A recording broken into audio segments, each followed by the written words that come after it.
అందరికీ నమస్కారం. నా పేరు Padmaja. Welcome to my Indian plot. ఇవాళ మనము హై ప్రోటీన్, హై ఫైబర్ గల మల్టీగ్రెయిన్ దోస ఎలా చేయాలో చూద్దాం.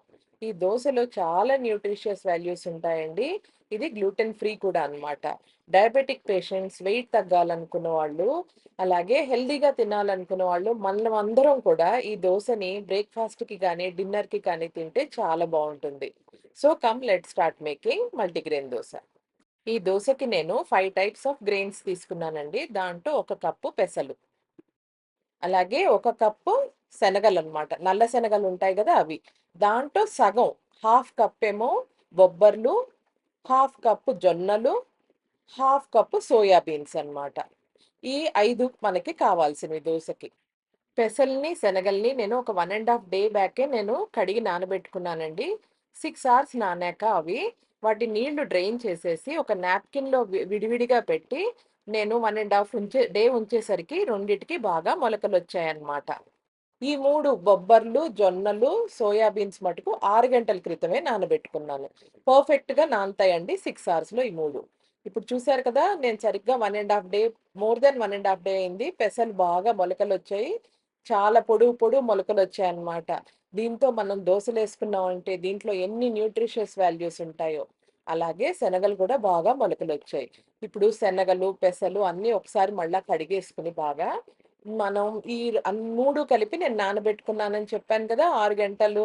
అవి కూడా బాగా నానాయి. ఇవన్నీ కలిపేసి మనం మిక్సీ జార్‌లో ఏసి గ్రైండ్ చేసుకుందాం.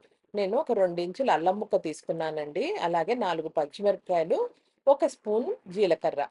ఇవన్నీ వేసుకొని ఒక 2, 3 బ్యాచులు మనకి చూసుకొని మనం గ్రైండ్ చేసుకుందాం. అలాగే ఒక 1/4 టీ స్పూన్ పసుపు. పసుపు ప్రతిసారి గ్రైండ్ చేసినప్పుడు ఎయక్కర్లేదండి. ఒకసారిగా ఏస్తే మనం తర్వాత కలుపుకున్నాం అనుకోండి, బాగా కలుస్తుందనమాట పసుపు. ఇగో ఇలా మెత్తగా గ్రైండ్ చేసుకోవాలనమాట. గ్రైండ్ చేసుకున్న పిండిలో మొత్తం మీద ఉప్పేసేసుకోకూడదు. ముందర పిండి గ్రైండ్ చేసుకున్నాక దీనికి ఒక హాఫ్ అన్ అవర్ నుంచి 1 అవర్ రెస్ట్ ఇవ్వాలి.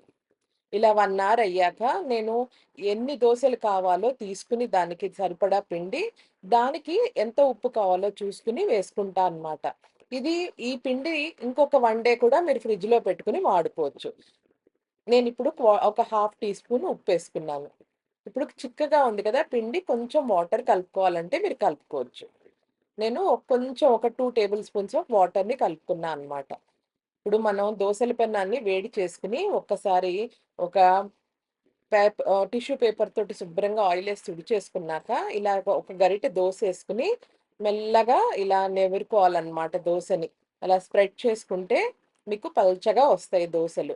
దోసేసుకునేటప్పుడు ఎప్పుడు పెనం సిమ్‌లో పెట్టుకోవాలండి. దోస వేసే ముందర పెనాన్ని బాగా హీట్ చేసుకున్న, దోస వేసుకున్నాక మటుకు పెనం సిమ్‌లో పెట్టుకొని, మీరు ఉల్లిపాయలు, అలాగే తురిమిన క్యారెట్‌తో కనుక పైన మనం గార్నిష్ చేసుకుంటే దోస టేస్ట్ చాలా బావుంటుంది. అలాగే దోసకి మనం ముందర వేయంగానే నూనె వేసేయకూడదండి. దోస కొంచెం వేడెక్కి ఆరుతుంది కదా! కొంచెం ఆ తడంతా ఆరాక అప్పుడు గనక నూనేసుకుంటే దోసలు క్రిస్పీగా వస్తాయన్నమాట. దోసని కాల్చుకునేటప్పుడు ఎప్పుడు హైలో పెట్టుకోవద్దు. మీడియంలో పెట్టుకొని కాల్చుకోండి. ఇలాగా మనం వేసిన ఉల్లిపాయలను, క్యారెట్‌ని మనం అట్లకాడతో డ్యాప్ చేస్తే మనం తీసేటప్పుడు అవన్నీ కింద పడిపోవన్నమాట. దోసకి అంటుకుని ఉంటాయి.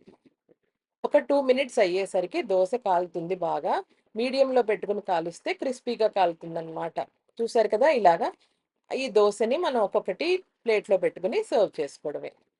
నేను ఇంకో దోస కూడా వేసి చూపిస్తాను. మీరు చూడండి. ఒక పెద్ద గరిటెడు పిండి వేసుకొని దోసని బాగా నిమురుకోవాలి. అంతా స్ప్రెడ్ చేసుకున్నాక పల్చగా, ఒకవేళ మీకు తిక్కు దోసలు ఇష్టమంటే ఇంకొంచెం తిక్కుగానే మీరు ఉంచుకోండి. సన్నగా కావాలనుకున్న వాళ్ళు ఎక్కువ స్ప్రెడ్ చేసుకోండి. పైన ఉల్లిపాయలు, అలాగే తురిమిన క్యారెట్. ఇవేసేసరికి దోస కాస్త ఆరుతుందనమాట తడి. అప్పుడు మీరు నూనె వేసుకోవచ్చు. నూనె వేసుకొని దోస కాలాక ఇలా తీసేసుకొని సర్వ్ చేసుకోవడమే. నేను టొమాటో పచ్చడితో సర్వ్ చేసుకున్నానండి. మీకు ఈ టొమాటో పచ్చడి లింక్ నేను డిస్క్రిప్షన్ బాక్స్‌లో పెడతాను. మీరు చూడండి, చాలా బావుంటుంది పచ్చడి. సో, మీరందరూ ఈ దోసలు తిని, మీరందరూ ఎలా ఉందో నాకు కామెంట్ చేయండి. మీకు ఈ దోసలు కనుక నచ్చినట్టయితే please like, share and subscribe to my channel for more such videos, and thank you for watching my Indian platter.